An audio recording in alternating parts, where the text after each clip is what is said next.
We got a couple of questions on this topic. You said in an interview on CNBC that you had bought shares in J.P. Morgan for your personal account.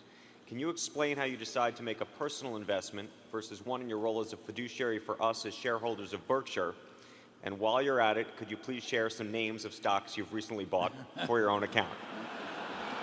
Well, the truth is I like Wells Fargo better than I like J.P. Morgan, but I also, and we bought and we're buying Wells Fargo stock, and that takes me out of the business of buying Wells Fargo. So therefore, I go into something that I don't like quite as well, but that I still like very much. And that's one of the problems I have is that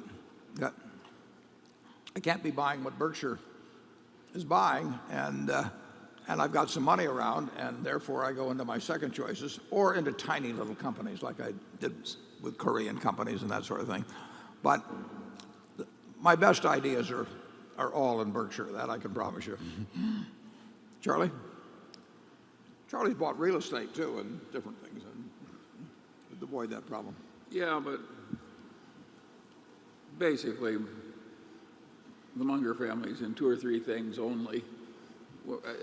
Diversification is my idea of not something I have practically no interest in, except as it happens automatically in a big place like Berkshire. I rejoiced the day I got rid of a quote, a stock quoting machine. And I like this buy and hold investing. It's a lovely way to live a life, and you deal with a better class of people.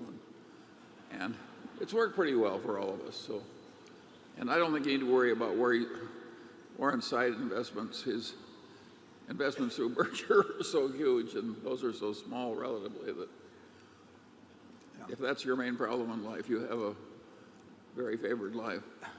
Well, if you have 98.5% of your money in Berkshire, and you really are trying to do your thinking about what's best for the 1.5%, you're a little bit crazy.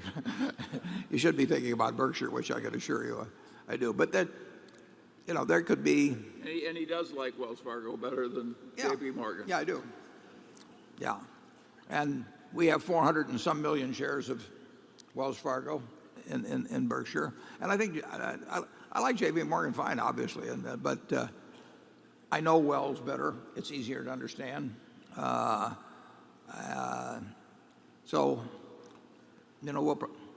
we bought Wells Fargo in the first quarter. We bought Wells Fargo last year. We bought it a lot of years, and if I wasn't managing Berkshire, but instead was sitting with my own money, I'd have a lot of money in Wells Fargo, and I'd probably have some money in J.P. Morgan too.